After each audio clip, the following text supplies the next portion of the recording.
I never thought I would end up in a legal battle with my own neighborhood association, but when I discovered water pooling in my crawl space for the third time in 2 months, I knew something was seriously wrong. My name is Owen Zimmerman, and I had purchased my modest ranch-style home in Riverside, California about 18 months ago. The house itself was great, built in the 1980s with solid bones and a decent-sized yard.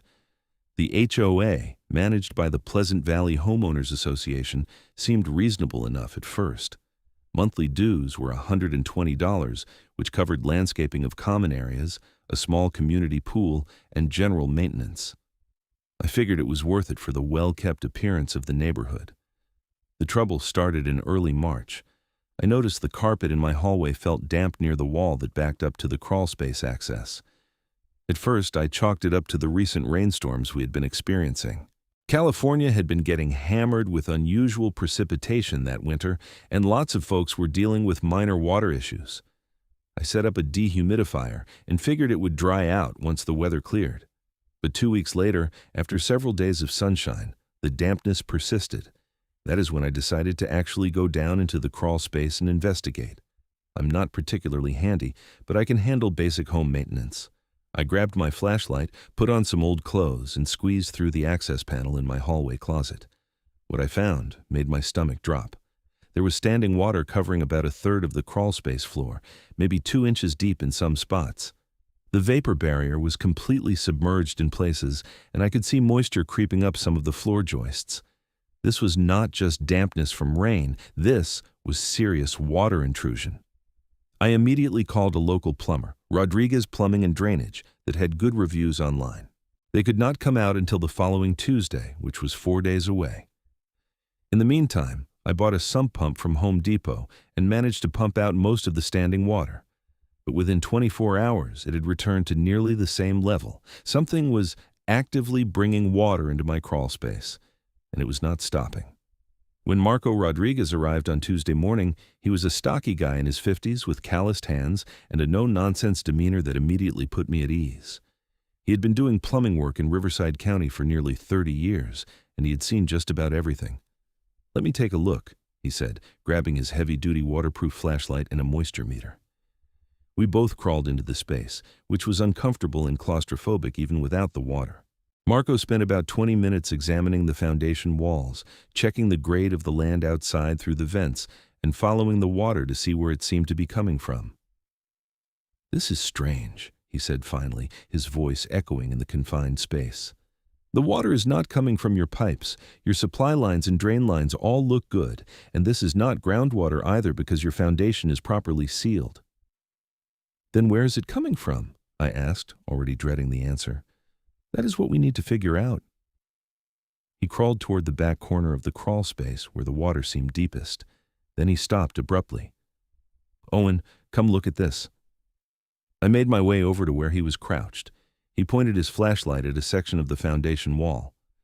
There, about 6 inches above the current water level, I could see what looked like a deliberate hole, maybe 3 inches in diameter. It had been drilled through the concrete block foundation. "That should not be there," Marco said flatly. "That is not original construction, and it is not any kind of standard vent or drainage. Someone put that there." My mind raced. Could the previous owners have done something weird?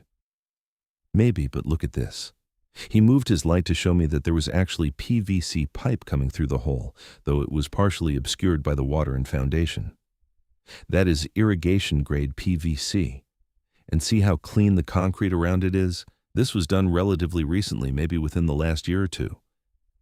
We spent another 30 minutes investigating, and Marco found a second pipe entry point on the opposite wall.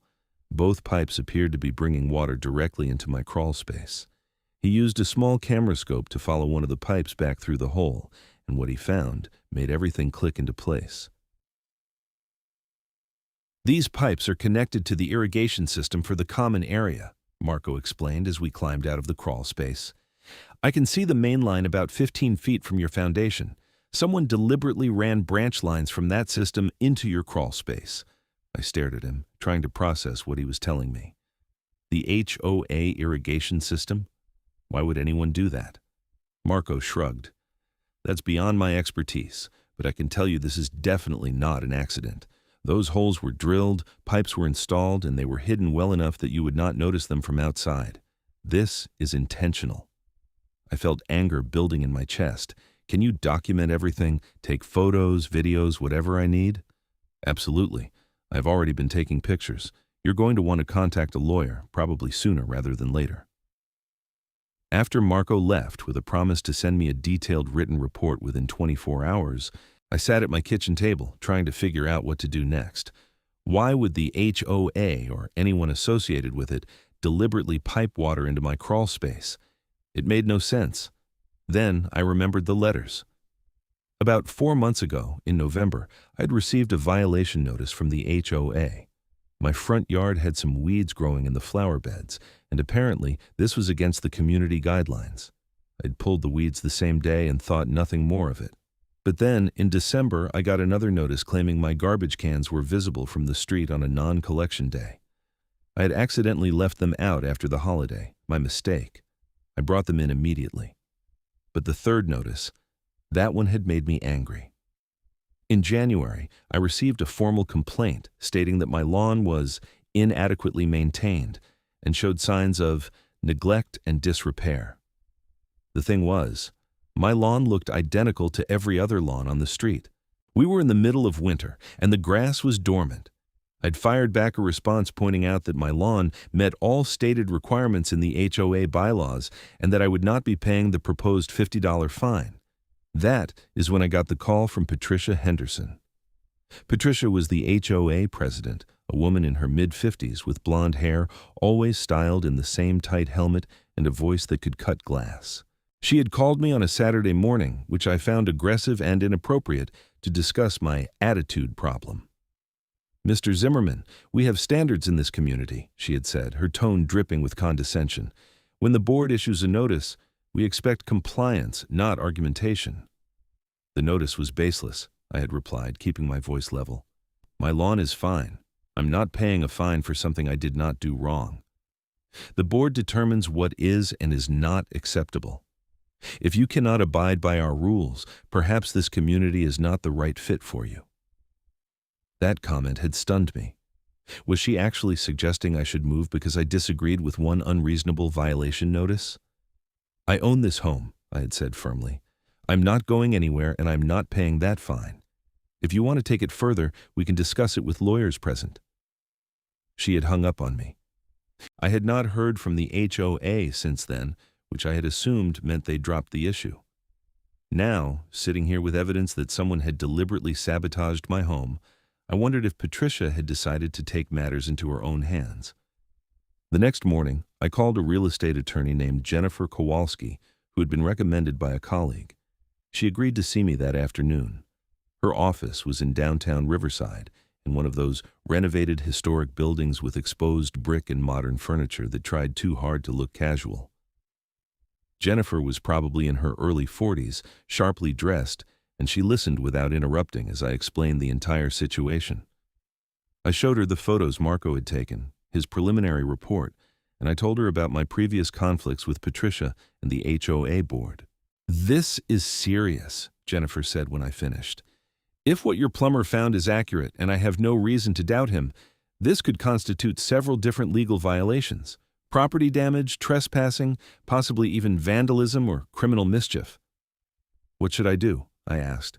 "First, we need to solidify the evidence. I want your plumber to go back and document everything again, but this time I want an independent inspector there as well. We need testimony from multiple professionals. Second, do not contact the HOA yet. Do not let them know you have found the pipes. If they think you are unaware, they might make mistakes or say something incriminating." "Should I call the police?" Jennifer considered this. "Eventually, yes. But I want to build an airtight case first. If we go to the police with half-documented evidence, they might treat it as a civil dispute.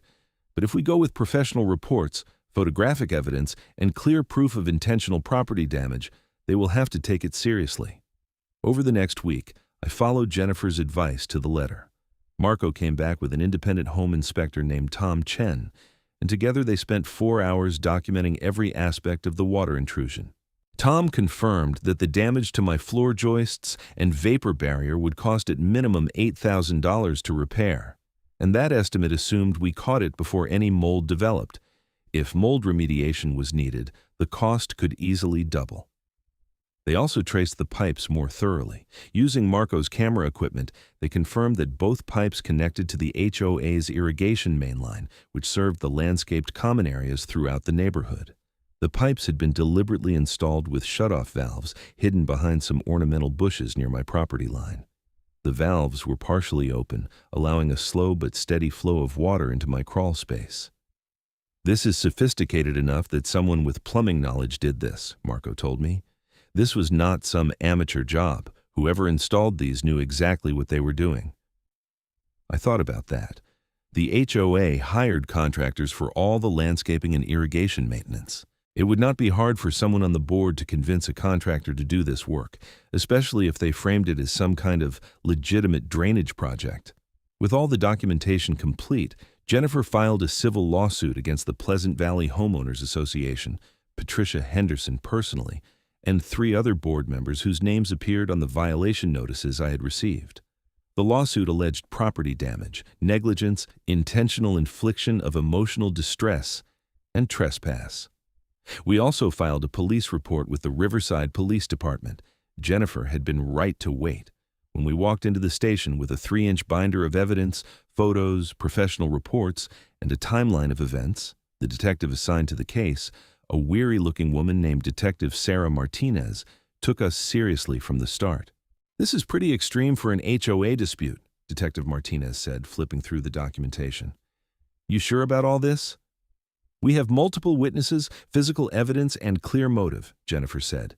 "This is not a he-said-she-said situation.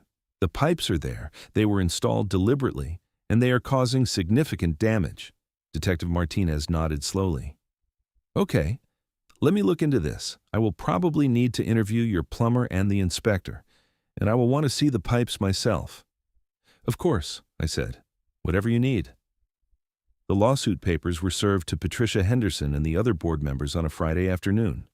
I was not there to see a reaction, but I heard about it from my neighbor, Greg Morrison, who lived 3 houses down. Patricia came storming out of her house screaming something about harassment and false accusations, Greg told me that evening. He had walked over after seeing the commotion. She was on her phone yelling at someone, probably her lawyer. People were stopping their cars to watch. It was quite a scene. "Did she say anything specific?" I asked. "Just a lot of stuff about how you were a troublemaker and how she was going to make sure you regretted this. Honestly, Owen, it made her look pretty guilty. Like, if someone accused me of something I did not do, I would be confused, not furious." That weekend, I received a text message from an unknown number. It said, "Drop the lawsuit or things will get worse for you." I immediately forwarded it to both Jennifer and Detective Martinez. The number was a burner phone, untraceable, but it showed clear intent to intimidate. Jennifer filed an emergency motion with the court, and by Monday morning, we had a temporary restraining order preventing any HOA board member from contacting me directly. The preliminary hearing for the civil case was scheduled for late April, about 6 weeks away. In the meantime, Detective Martinez was conducting her investigation. She came to my house and examined the crawl space herself. She interviewed Marco and Tom, and she did something I had not expected. She got a warrant to examine the HOA's financial records. "I want to see if they paid anyone for plumbing work around the time those pipes were installed," she explained to me when I asked about it. "If there is a paper trail, this case gets a lot easier to prove." While all this was happening, life in the neighborhood became extremely uncomfortable. Patricia had clearly been talking to other residents, spinning some narrative where I was the villain. People who used to wave when I drove by now looked away. Someone left a nasty note on my windshield calling me a lawsuit-happy troublemaker. The HOA sent me a notice that I was banned from using any community amenities, which Jennifer assured me was illegal retaliation and would only strengthen our case. But not everyone turned against me. Greg remained supportive, as did an older couple, Frank and Helen Carter, who lived at the end of the street. Helen actually came to my door one evening with a casserole. "I just want you to know that not everyone thinks you are in the wrong," she said kindly. "Patricia has been a tyrant for years. Most of us have just been too scared to stand up to her." Scared? I asked, surprised. What would you be scared of? Helen glanced around as if worried someone might overhear. She has run off 3 families in the past 5 years, constant violation notices, harassment, making their lives miserable until they sold and left. We have all seen it happen. We just keep our heads down and hope she does not target us. This was a revelation. I had thought my situation was unique, but apparently Patricia had a pattern of behavior. Would you be willing to talk to my lawyer about this? I asked. Helen hesitated, then nodded. If it would help, yes. I'm tired of being afraid of a bully. Over the next 2 weeks, Jennifer interviewed Helen, Frank, and 3 other neighbors who came forward after hearing that people were willing to speak up. They all had similar stories: excessive violation notices, unreasonable fines, and general harassment if they ever pushed back. One family had installed solar panels after getting all the required permits from the county, only to be told by Patricia that solar panels were aesthetically unacceptable. They fought it for months before finally giving up and moving. This pattern of behavior would be crucial for establishing that Patricia acted out of malice rather than just incompetence or poor judgment. The break in the case came in mid-April. Detective Martinez called me on a Wednesday morning, and I could hear the satisfaction in her voice. "We found it," she said. "The HOA paid a contractor named Mike's Landscaping and Irrigation $4,000 in October for what is described in the records as drainage improvements to common areas. But when we interviewed Mike Thompson, the owner, he said the job was weird from the start." "Weird how?" I asked, my heart racing. "Patricia Henderson specifically requested that he run pipes from the irrigation mainline to what she described as a problem area that needed additional drainage. She was very specific about the location, which he now realizes was right next to your property. He did the work, got paid, and thought nothing of it. But when we showed him photos of where those pipes actually terminate into your crawl space, he was shocked. He had no idea. He thought he was just running irrigation to a dry spot." "So he will testify?" "He already gave a formal statement. He is angry about being used to commit what is essentially property damage. He is willing to testify in both the criminal case and your civil case." "Criminal case," I repeated, feeling a surge of hope. "I am presenting everything to the district attorney this afternoon. Based on what we have, I am confident they will file charges. This is vandalism, criminal trespass, and possibly conspiracy if we can prove the other board members knew about it." 2 days later, Patricia Henderson was arrested. I was not there for that either, but it made the local news. The image of her being led out of her house in handcuffs, her face red with fury and humiliation, was broadcast on 3 different channels. The charges were serious: felony vandalism causing more than $10,000 in damage, criminal trespass, and conspiracy. 2 other board members, Robert Schultz and Donna Mitchell, were also arrested on conspiracy charges. Apparently, emails recovered from the HOA's server showed that they had been aware of the plan, though Patricia had been the main architect. The arrests changed everything. Suddenly, neighbors who had been giving me the cold shoulder were apologetic. Some claimed they had never believed Patricia in the first place, which I doubted, but I accepted their apologies gracefully. There was no point in holding grudges. The HOA itself was in chaos. With half the board facing criminal charges, an emergency meeting was called to appoint interim leadership. Greg Morrison actually stepped up and agreed to serve as temporary president until proper elections could be held. His first act was to issue a formal apology to me on behalf of the association and to authorize full payment for all repairs to my home. "I just want to do the right thing," Greg told me. "This whole situation is insane, and I'm sorry you had to go through it." The criminal trial was surprisingly quick. Patricia's lawyer tried to argue that she had been acting in what she believed were the best interests of the community, that she genuinely thought I was a problem resident who needed to be encouraged to leave. But the evidence was overwhelming. The deliberate installation of the pipes, the clear intent to cause damage, and the threatening text message all painted a picture of calculated malice. In June, Patricia Henderson was convicted on all counts. She was sentenced to 2 years in prison, though the judge indicated she would likely serve only about 14 months with good behavior.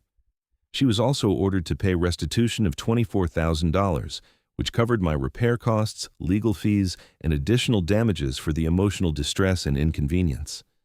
Robert Schultz and Donna Mitchell took plea deals. They each received probation, community service, and fines.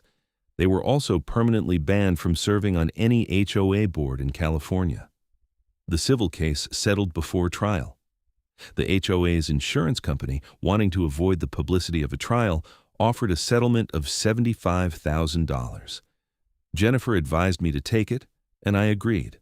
Combined with the criminal restitution, I ended up with nearly $100,000 minus legal fees.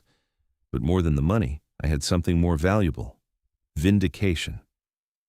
By August, my crawl space had been fully repaired, the rogue pipes had been removed and properly capped. All the damaged joists were replaced, new vapor barrier was installed, and a professional mold remediation company had confirmed that we caught the water damage before any serious mold developed. My home was actually in better condition than it had been when I bought it. The neighborhood felt different too. With new HOA leadership, the atmosphere shifted from fear and overregulation to something more reasonable and community-oriented. Greg and the new board members revised many of the more ridiculous rules that Patricia had implemented over the years. Violation notices were now only issued for legitimate problems, and there was a proper appeals process if anyone disagreed. Helen Carter, who had been one of the first to support me, was elected to the board in September. She told me she wanted to make sure nothing like this ever happened to anyone else. "You did something brave," she said to me at the election meeting. "You stood up when most of us were too scared. This community is better because of you." I appreciated her words, but I never set out to be any kind of hero. I just wanted to fix my water problem and hold the people responsible accountable. The fact that it turned into a much larger fight against HOA corruption and abuse was not something I had planned. There were still moments when the whole thing felt surreal. I would be working in my yard or sitting on my porch, and I would think about Patricia Henderson sitting in a prison cell because she tried to flood my crawl space. It seemed almost too bizarre to be real. But then I would remember the stress, the anger, and the violation I felt when I discovered what had been done to my home, and I would feel satisfied that justice had been served. Marco Rodriguez, my plumber who had started this whole investigation with his sharp eye and professional expertise, became a friend. We had lunch every few weeks, and he told me stories about other strange things he had encountered in his decades of work. None of them were quite as bizarre as my situation, but they were entertaining nonetheless. "You know what the craziest part is?" Marco said to me one afternoon over burgers. "I almost did not look that closely at your crawl space. I was having a rough day, I was tired, and part of me just wanted to do a quick check and schedule a follow-up, but something told me to really investigate. I am glad I listened to that instinct." "I'm glad you did too," I said sincerely. "If you had not found those pipes, I would probably still be dealing with water damage and no idea what was causing it." The experience changed my perspective on a lot of things. I had always been someone who avoided conflict, who tried to keep the peace and not make waves. But sometimes I learned making waves is necessary. Sometimes standing up for yourself, even when it is uncomfortable and scary, is the only way to stop people from taking advantage of you. I also gained a healthy skepticism about HOAs in general. I understood their purpose. The idea of maintaining property values and community standards made sense in theory. But I had seen firsthand how easily that power could be abused when the wrong people were in charge. If I ever moved again, I would think very carefully about whether I wanted to live in an HOA community, and I would definitely research the board members and their history before making a decision. By October, life had mostly returned to normal. I had dated a bit over the summer, nothing serious, but I was enjoying my life and my home without the constant stress of legal battles and HOA drama. The lawsuit money was sitting in my savings account, and I was thinking about using some of it for a real vacation, maybe Hawaii or Europe, somewhere far away where HOAs and crawl spaces were the furthest thing from my mind. One evening in late October, almost exactly a year after those pipes had been installed in my crawl space, I was sitting on my back patio enjoying the cool autumn air when my phone rang. It was Jennifer Kowalski. "I thought you would want to know," she said. "Patricia Henderson's appeal was denied. The conviction stands, and she is staying in prison for the full sentence." "She appealed?" I asked, surprised. I had not been following the case that closely after the trial ended. Her lawyer argued that the sentence was too harsh, that she was a first-time offender who made a mistake in judgment. But the appellate court agreed with the original judge. This was not a mistake. It was deliberate, calculated property damage. The sentence was appropriate. After we hung up, I sat there for a long time thinking about Patricia. Part of me felt something like pity. She had thrown away her reputation, her freedom, and her future because she could not handle someone disagreeing with her. What a waste. But mostly, I just felt grateful. Grateful that I had found the pipes, grateful for Marco's expertise, grateful for Jennifer's legal skill, and grateful for the neighbors who had the courage to speak up. The whole situation could have gone very differently. If Marco had not been as thorough, if the police had not taken it seriously, if the contractor had not been willing to testify, Patricia might have gotten away with it. And I would have been stuck with massive repair bills and no way to hold anyone accountable. The holidays came and went. The neighborhood looked beautiful with everyone's Christmas decorations, and the new HOA board organized a nice community party that actually felt welcoming and fun rather than obligatory. I brought my famous 7-layer dip, which people raved about, and I spent the evening chatting with neighbors I had barely known before all this happened. Frank Carter pulled me aside at one point. "I've been meaning to tell you something," he said, his voice quiet. "After Patricia was arrested, Helen and I were going through some old HOA records that had been stored in our garage. We served on the board years ago before Patricia took over. We found some interesting stuff."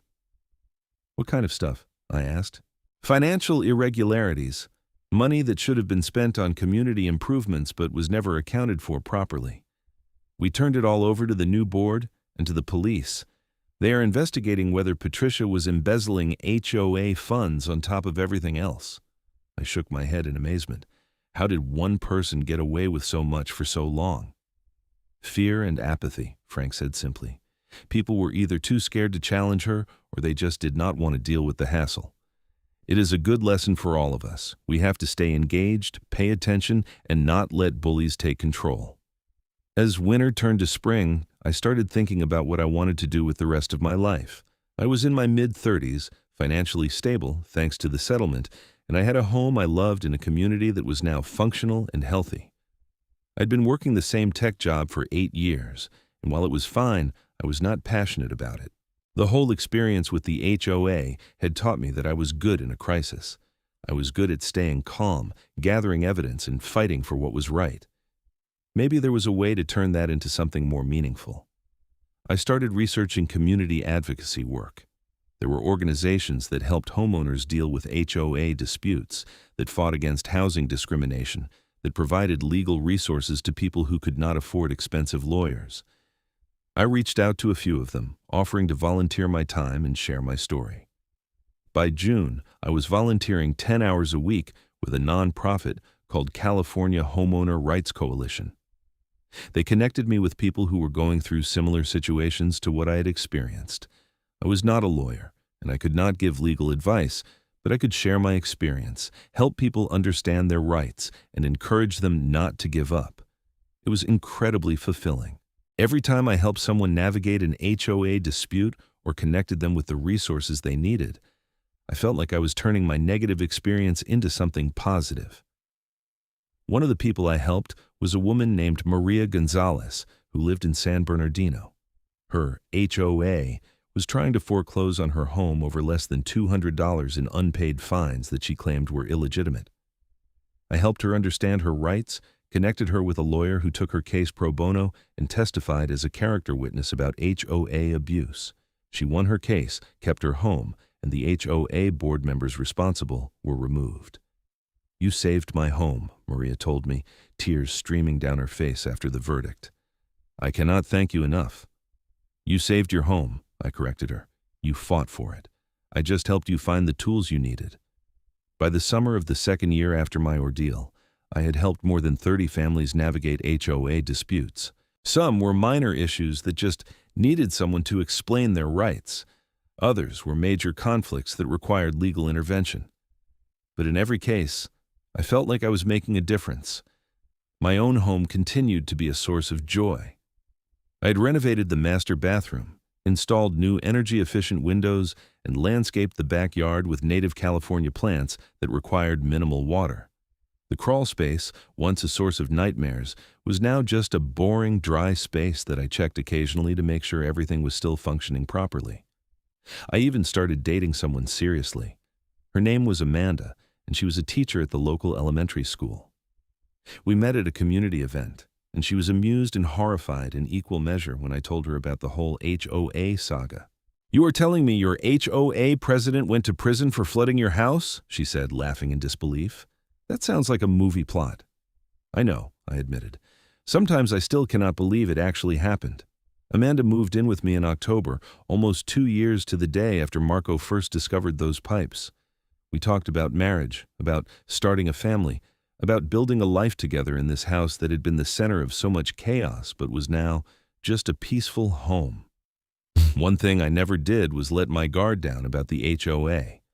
I attended every board meeting, reviewed every financial statement, and made sure I knew exactly what was happening with the community funds and decision-making. I was not paranoid, but I was vigilant.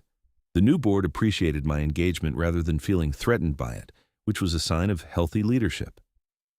Greg Morrison served as president for 2 years before stepping down, satisfied that he had helped right the ship. Helen Carter took over, and under her leadership, the community thrived. Property values in our neighborhood actually increased faster than surrounding areas, partly because word had gotten out about our reformed HOA and people wanted to live in a well-managed community.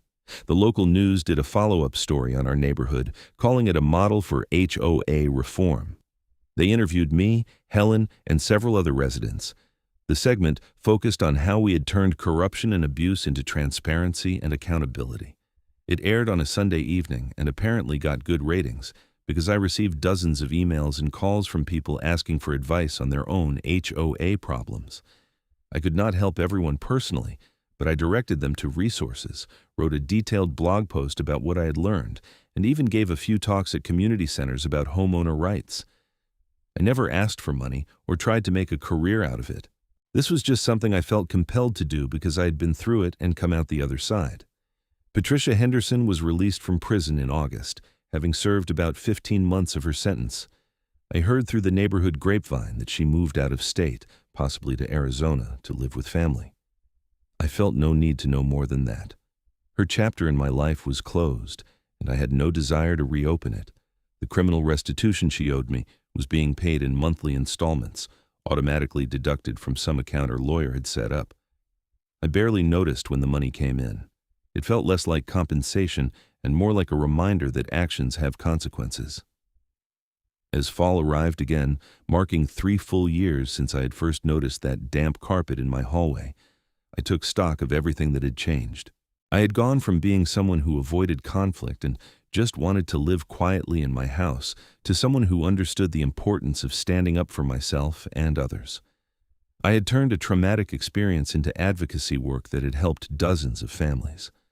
I had found love with Amanda, who supported my work and shared my values, and I had a home that I loved in a community that had been transformed from a place of fear into a place of genuine neighborly cooperation.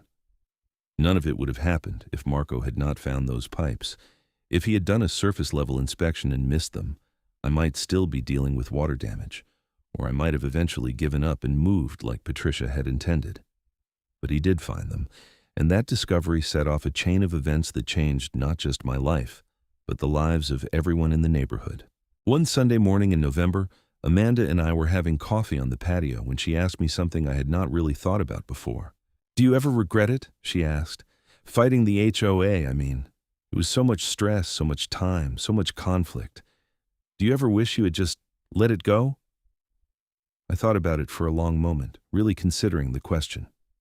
"No," I said finally. "It was hard and there were times I wanted to give up. But if I had let it go, Patricia would still be bullying people. Other families would have been targeted, and I would have spent the rest of my life knowing I had let someone destroy my home and got away with it. I could not live with that." Amanda nodded, understanding in her eyes. "I am proud of you, you know. What you did took real courage." "It took anger too," I admitted with a laugh. "I was so mad when I found out what they had done. That anger kept me going when I was tired of fighting."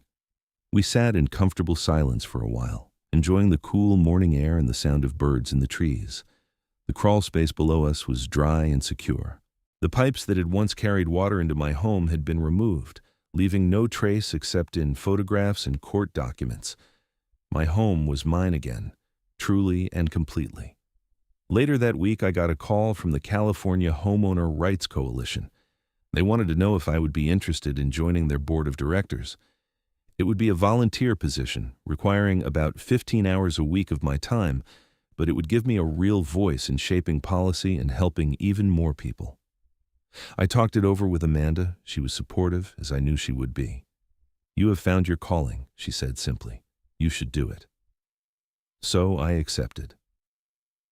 By December, I was attending my first board meeting, helping to plan advocacy campaigns and outreach programs for the coming year. It felt right, like everything that had happened to me had been leading to this. The holidays were wonderful that year.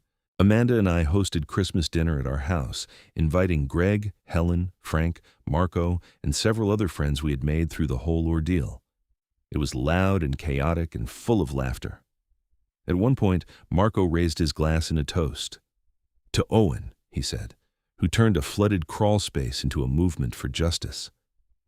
Everyone laughed and clinked glasses, and I felt genuinely happy, not because of the attention or praise, but because I was surrounded by good people who cared about doing the right thing. As the evening wound down and guests started heading home, I walked out to the street to say goodbye to Marco. The neighborhood looked peaceful under the streetlights, homes decorated with twinkling lights and inflatable snowmen, despite the California climate.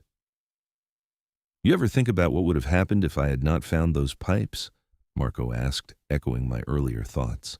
"All the time," I admitted. "I think about all the things that had to go right for this to work out the way it did. You being thorough, Jennifer being skilled, the contractor being willing to testify, the detective taking it seriously. If any one of those things had gone differently, Patricia might have won." Marco nodded thoughtfully. "That is why it is important to do good work. You never know when that extra bit of effort might change everything for someone." After everyone left and Amanda and I were cleaning up, she asked me what I was thinking about. I was standing at the sink, looking out the window at our backyard, and I realized I was thinking about the future. Not with anxiety or worry, but with genuine excitement. "I am thinking about how far we have come," I said. 3 years ago, I was just a guy with a water problem. Now I'm on the board of an advocacy organization. We are helping people every week, and I have you. It is more than I ever imagined." Amanda hugged me from behind. "The best is yet to come," she said. And as I stood there in my kitchen, in the home I had fought so hard to protect, I believed her. The battle with the HOA had been exhausting and infuriating, but it had also shown me what I was capable of. It had connected me with people I never would have met otherwise, and it had given me a sense of purpose that I had been missing. The crawl space that had once been the source of so much trouble was now just another part of my house, unremarkable and forgotten. But the lessons I learned from that experience, about standing up for yourself, about the importance of community, about turning negative experiences into positive action, those lessons were with me every day. Sometimes people ask me if I would do it all again, knowing what I know now about how difficult and stressful it would be. The answer is always yes. Because it was not just about me. It was about everyone who had been bullied by Patricia before me, and everyone who would have been bullied after me if she had not been stopped. It was about showing that regular people can fight back against abuse of power and win. The story of my flooded crawl space and the HOA president who went to prison for causing it became something of a legend in the homeowner rights community. I was asked to speak at conferences, to consult on particularly difficult cases, and to share my experience with advocacy groups across the state. I never sought out that attention, but I accepted it because I knew it could help others who were going through similar situations. Years later, when Amanda and I had our first child, a daughter we named Olivia, I would sometimes stand in her nursery late at night and think about the world I wanted her to grow up in. A world where people stood up for what was right, where bullies were held accountable, and where communities worked together instead of being ruled by fear. The house where all this happened, my home, would be where she took her first steps and said her first words. It would be where she grew up hearing stories about how her dad fought City Hall, or rather, the HOA, and won. And I hoped those stories would teach her that you do not have to accept injustice, that you can fight back, and that sometimes ordinary people can accomplish extraordinary things. The crawl space would just be a crawl space to her, a boring part of the house that held the water heater and some storage boxes. She would never know the drama and conflict that had once centered on that space. But the lessons learned from that experience would shape the way Amanda and I raised her, the values we taught her, and the example we set. Looking back on everything that happened, from that first moment I noticed damp carpet to standing in my daughter's nursery years later, I realized that sometimes the worst experiences can lead to the best outcomes, not because the experience itself was good, but because of how you choose to respond to it. I could have given up, moved away, let Patricia win. But I did not. I fought back, and in doing so, I changed not just my own life, but the lives of countless others. The pipes were gone, Patricia was gone, and the fear that had once gripped our neighborhood was gone. In their place was a community that understood the value of vigilance, the importance of standing together, and the power of holding leaders accountable. It was not perfect, because nothing ever is, but it was so much better than it had been. And that, in the end, was worth all the stress, all the conflict, and all the sleepless nights. It was worth everything.